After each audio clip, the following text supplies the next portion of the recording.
রাধে রাধে বন্ধুরা, সকলকে কৃষ্ণময় শুভেচ্ছা, সেই সঙ্গে যোগিনী একাদশীর অনেক অনেক শুভেচ্ছা জানাই।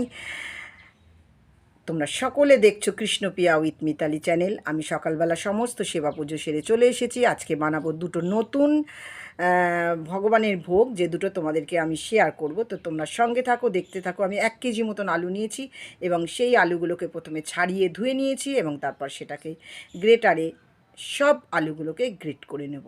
তো এই ফাঁকে গ্রেট করতে করতে একটা কথা বলি বন্ধুরা, নতুন কিছু পেতে বা নতুন কিছু ভগবানকে দিতে খুব ভালো লাগে।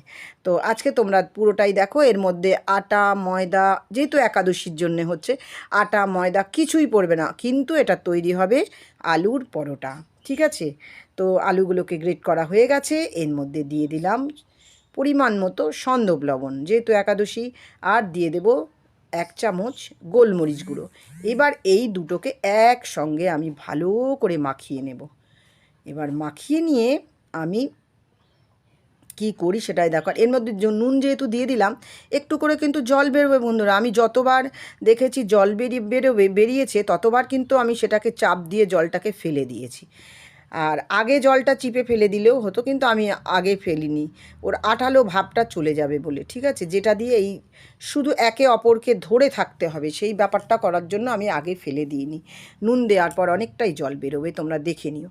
এইবার আমি যেভাবে আমরা আলুর মানে এই আটার হচ্ছে মানে লেচিগুলোকে করি না, সেইভাবে আমি অতটা করে নিয়ে আমি পুরো ফ্রাই প্যানটায় একদম তেল দিয়ে দিয়েছিলাম। এবার বসিয়ে দিলাম, ভালো করে গোল করে দিয়ে দিলাম।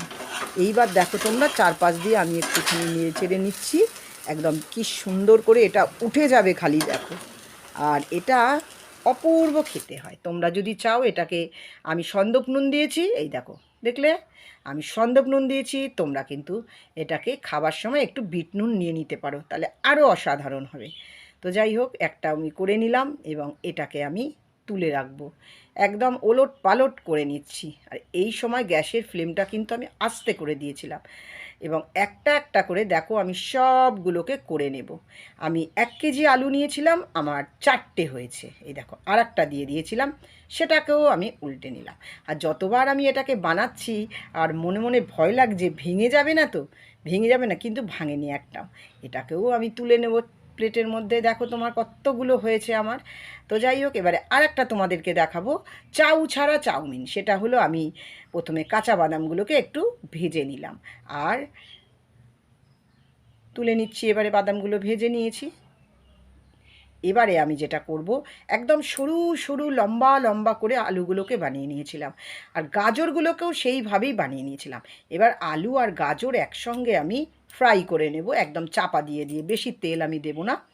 তো এইগুলো ফ্রাই করব, আর এর ভেতরে চাপা দিয়ে দিয়ে করব। তোমাদেরকে বললাম যাতে না বেশি তেল দিতে লাগে। এবার পরিমাণ মতো নুন দিয়ে দিলাম। তো নুন দেওয়ার পরে এবার একটু দিয়ে দিলাম গ্রেট করা আদা। তো নুন আর আদা দিয়ে আমি ভালো করে এটাকে ভাজতে থাকবো। একদম লম্বা লম্বা করে কেটেছিলাম। এবারে দিয়ে দিলাম কুচনো কাঁচা লঙ্কা। তারপরে আমি দিয়ে দিলাম ক্যাপসিকামগুলোকেও এরকম লম্বা লম্বা করে কেটেছিলাম। তো সেই সমস্ত সবজিগুলোকে যেগুলো বানিয়েছিলাম দেওয়া হয়ে গেছে। এবারে বাদামগুলোকে আমি দিয়ে দিলাম ভেজে রাখা।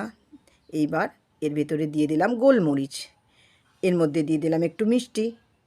এবার এটাকে ভালো করে নাড়াচাড়া করে নিলাম।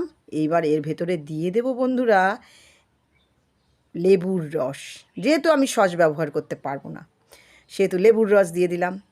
আর এবারে লেবুর রস দিয়ে কিন্তু আর আমি এটাকে ফ্রাই করব না, কারণ লেবুর রসে যে ভিটামিন সিটা আছে, সেটা কিন্তু বেশি আঁচে দিলে নষ্ট হয়ে যায়। তা আমার হয়ে গেল আজকে চাউ ছাড়া, আটা ময়দার চাউ ছাড়া চাউমিন। তো বাকি ভগবানের ভোগগুলো করে নেব এবং ভগবানকে আর কি কি দিলাম তোমাদেরকে দেখাবো। তোমরা সকলে আমার সাথে থাকো এবং চলো ঠাকুর ঘরে, যেখানে ভগবানকে ভোগ নিবেদন করা হয়ে গেছিলো।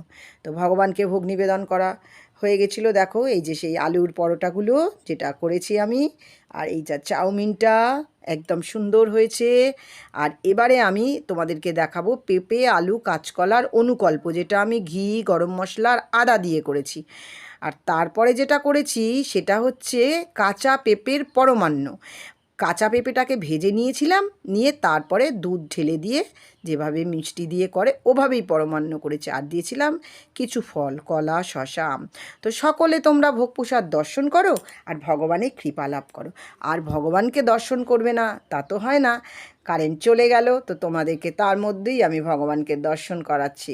তো বন্ধুরা, কেমন লাগছে আমার ভোগগুলো অবশ্যই কিন্তু কমেন্ট করে জানাবে, কারণ হচ্ছে তোমাদের কমেন্ট আমাকে উৎসাহিত করে। এবার আমি দেখো সমস্ত ভোগগুলো নিজের জন্য গুছিয়ে নিয়ে একেবারে বসে পড়বো প্রসাদ পেতে। আজ একাদশী তো তো এই ধরনের প্রসাদই পেতে হবে। তো প্রসাদ পেতে বসে পড়েছি। আর ভাবছি যদি প্রসাদ কাউকে দিতে পারতাম তাহলে আরও ভালো হতো, কিন্তু একটু পরে আমার কর্তা চলে যাবে আমার বান্ধবীকে একটু প্রসাদ দিতে। মহাপ্রসাদের মন্ত্র বলে নিচ্ছি এবং প্রসাদ পাবো বলে অপেক্ষা করছি। মহাপ্রসাদের মন্ত্র হয়ে গেল। এবার আমি প্রথম যেটা আজকে বানিয়েছি, একদম নতুন বানিয়েছি, সেই আলুর পরোটাটা, সেইটা আমি আজকে মুখে দিয়ে দেখি। খুব সুন্দর হয়েছে, একটু নুন কম হয়েছে অনেস্টলি বলছি, কিন্তু সেটা তো তোমরা, আমি বলেই দিয়েছিলাম যে বিট নুন দিয়ে খাবার সময় খেতে পারো, কোনো অসুবিধা নেই। প্রসাদ পাওয়া হয়ে গেছে, আমি বসে পড়েছি মালা জপ করতে। সারাদিন আজকে এভাবেই কাটাবো পুজো আচ্ছার মধ্যে দিয়ে। তো আমার ভিডিওটা কেমন লাগলো বন্ধুরা তোমরা জানিও। সকলে ভালো থেকো, সুস্থ থেকো, আর আমাকে খুব সাপোর্ট করো। দেখা হবে তোমাদের সাথে আবার পরবর্তী কোনো ভিডিওতে। রাধে রাধে, রাধে রাধে।